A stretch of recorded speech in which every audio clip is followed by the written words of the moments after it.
नमस्कार, मैं अंजना और आप देख रहे हैं दिव्य भारत BSM न्यूज। आइए रुक करते हैं आज की बड़ी खबर पर। प्राथमिक TET पर विरोध, शिक्षक परिषद की ठोस मांग, शासन ने उचित निर्णय न लिया तो राज्यव्यापी आंदोलन की चेतावनी। महाराष्ट्र राज्य शिक्षक परिषद की ओर से राज्य भर में शिक्षक पात्रता परीक्षा को लेकर शासन स्तर पर नीति निर्धारण संबंधी निर्णय लेने की मांग की गई है। इसी संदर्भ में नासिक सहित राज्य के सभी जिलाधिकारियों व तहसीलदारों को परिषद के पदाधिकारियों ने ज्ञापन सौंपकर शासन का ध्यान इस गंभीर विषय की ओर आकर्षित किया। नासिक जिलाधिकारी माननीय जला शर्मा से परिषद पदाधिकारियों ने चर्चा की और तत्पश्चात उप जिलाधिकारी रोहित कुमार राजपूत को ज्ञापन सौंपा गया। इस अवसर पर परिषद के जिला, तालुका और विभागीय पदाधिकारी बड़ी संख्या में उपस्थित रहे। शासन आदेश पर तीखी नाराजगी। शासन ने आदेश जारी कर स्पष्ट किया है कि कक्षा 1 से 8वीं तक पढ़ाने वाले सभी शिक्षकों यानी सेवानिवृत्ति में 5 वर्ष शेष रहने वाले शिक्षकों को छोड़कर अनिवार्य रूप से TET परीक्षा उत्तीर्ण करना होगा, अन्यथा 2 वर्ष बाद उनकी सेवा समाप्त कर दी जाएगी। शिक्षक परिषद ने इस निर्णय का तीव्र विरोध किया है। परिषद का कहना है कि वर्ष 2013 से TET संबंधी शासनादेश लगातार बदलते रहे हैं। इसके अलावा बालकों को मुफ्त और अनिवार्य शिक्षक अधिकार अधिनियम 2009 लागू होने के बाद से कार्यरत शिक्षकों पर यह नियम लागू करना अन्यायपूर्ण है। शिक्षक परिषद की ठोस मांग। ज्ञापन में परिषद ने कहा कि कार्यरत शिक्षकों को राहत देने हेतु शासन को तुरंत नीति निर्धारण कर ठोस निर्णय लेना चाहिए। इसके साथ ही सर्वोच्च न्यायालय में लंबित पुनर्विचार याचिका में शासन को शिक्षकों का पक्ष मजबूती से रखना चाहिए। परिषद का मानना है कि दशकों से सेवा कर रहे अनुभवी शिक्षकों को केवल TET परीक्षा के आधार पर सेवा से बहाल करना सरासर अन्याय है। शासन को संवेदनशील भूमिका निभाते हुए शिक्षकों की मांगों को सकारात्मक रूप से मान्यता देनी चाहिए। राज्यव्यापी आंदोलन की दिशा। महाराष्ट्र के सभी जिलों में परिषद पदाधिकारियों ने जिलाधिकारी व तहसीलदार को ज्ञापन सौंपे। इस चलवल यानी आंदोलन का उद्देश्य शासन को सचेत करना है कि यह विषय केवल नियमावली का नहीं बल्कि हजारों शिक्षकों और विद्यार्थियों के भविष्य का है।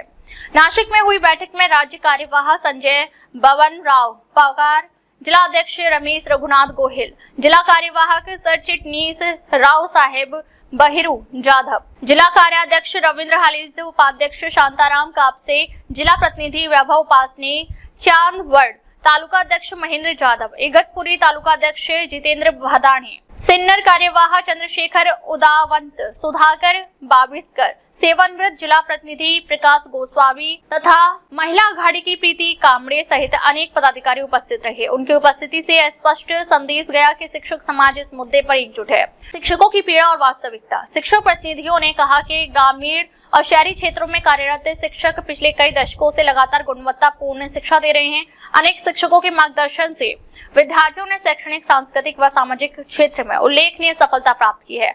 अचानक उनकी सेवा को TET उत्तीर्णता की शर्त से जोड़कर समाप्त करना शिक्षकों की गरिमा और प्रतिष्ठा पर गहरा प्रभाव है। परिषद ने स्पष्ट किया कि शासन को नए नियम केवल नई भर्ती पर लागू करनी चाहिए। पूर्व में CET निवर्ड मंडल परीक्षा पास कर मेरिट से चयनित हुए शिक्षक इस दायरे से बाहर रखे जाए, तभी वास्तविक न्याय संभव होगा। न्यायालयीन लड़ाई और परिषद की भूमिका। वर्तमान में यह मामला सर्वोच्च न्यायालय में पुनर्विचार याचिका के रूप में लंबित है। शिक्षक परिषद की अपेक्षा है कि राज्य शासन न्यायालय में शिक्षकों की ओर से ठोस पक्ष रखे। यदि शासन ने सकारात्मक भूमिका नहीं निभाई तो हजारों शिक्षकों की नौकरी खतरे में आ जाएगी और उनके परिवारों का भविष्य संकटग्रस्त होगा। पदाधिकारियों ने कहा कि शिक्षकों को अस्थिरता में रखकर गुणवत्तापूर्ण शिक्षा की उम्मीद करना अनुचित है। यदि शासन ने शीघ्र निर्णय नहीं लिया तो परिषद राज्यव्यापी उग्र आंदोलन छेड़ेगी। आगे की रणनीति। परिषद ने आगामी दिनों में शिक्षक मेलावे, जन जागृति अभियान तथा आंदोलनात्मक कार्यक्रम आयोजित करने का निर्णय लिया है। पदाधिकारियों ने कहा कि विद्यार्थियों की शिक्षा की गुणवत्ता और शिक्षकों की स्थिरता दोनों विषय एक दूसरे से जुड़े हैं, इसलिए शासन को विलंब किए बिना उचित निर्णय लेना चाहिए। निष्कर्ष। महाराष्ट्र राज्य शिक्षक परिषद हमेशा से शिक्षकों के अधिकार और समस्याओं पर मुखर रही है। TET संदर्भ में शासनादेश ने कार्यरत शिक्षकों का भविष्य संकट में डाल दिया है। इस पृष्ठभूमि पर परिषद ने राज्य भर में ज्ञापन देकर शासन को सख्त संदेश दिया है। शिक्षक परिषद की ठोस और एकजुट भूमिका के चलते अब शासन को सकारात्मक निर्णय लेने पर विवश होना पड़ेगा। न्यायालयीन लड़ाई और आंदोलन, इन दोनों मोर्चों पर परिषद ने अपनी तैयारी पूरी कर ली है। प्रतिनिधि डिंडोरी यानी नासिक राव साहेब जाधव, मुख्य संपादक डॉक्टर भागवत महाले।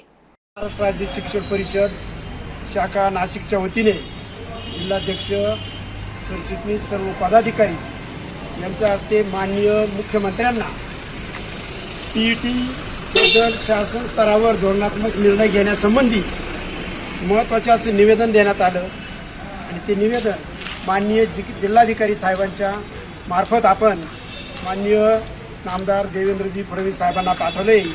या निवेदनामध्ये इयत्ता 1ली ते 8वीला अध्यापन करणाऱ्या प्राथमिक शिक्षकांना आताच माननीय सर्वोच्च न्यायालयानं TET जे बंधनकारक दिलं आहे, या संदर्भात हा कुठेतरी शिक्षकांवर अन्याय आहे आणि यामुळे सर्व शिक्षक परिजनामध्ये संभ्रम पसरला आहे आणि हा दूर व्हावा म्हणून शासनाने आपल्या स्तरावर महाराष्ट्र शासनाने योग्य धोरणात्मक निर्णय घ्यावा आणि महाराष्ट्रातील सर्व शिक्षकांना यातून ही सवलत मिळावी अशा पद्धतीचा निर्णय व्हावा हे अपेक्षित आहे।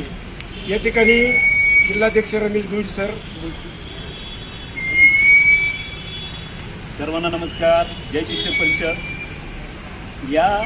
हे जे निवेदन दिलेलं आहे हे एकाच दिवशी संपूर्ण महाराष्ट्रामध्ये सर्व जिल्हाधिकाऱ्यांना त्याचप्रमाणे सर्व तहसील कार्यालयांना म्हणजे माननीय तहसीलदार त्याचप्रमाणे माननीय जिल्हाधिकारी यांच्यामार्फत संपूर्ण महाराष्ट्रामध्ये हे निवेदन दिलं जात आहे आणि या भीतीचं वातावरण जे पसरलेलं आहे, या शिक्षकांनी 30 वर्षापूर्वी 25 वर्षापूर्वी सर्व्हिसमध्ये नोकरीमध्ये लागत असताना त्यांनी निवड मंडळाची परीक्षा देऊन ते नोकरीला लागलेले आहेत।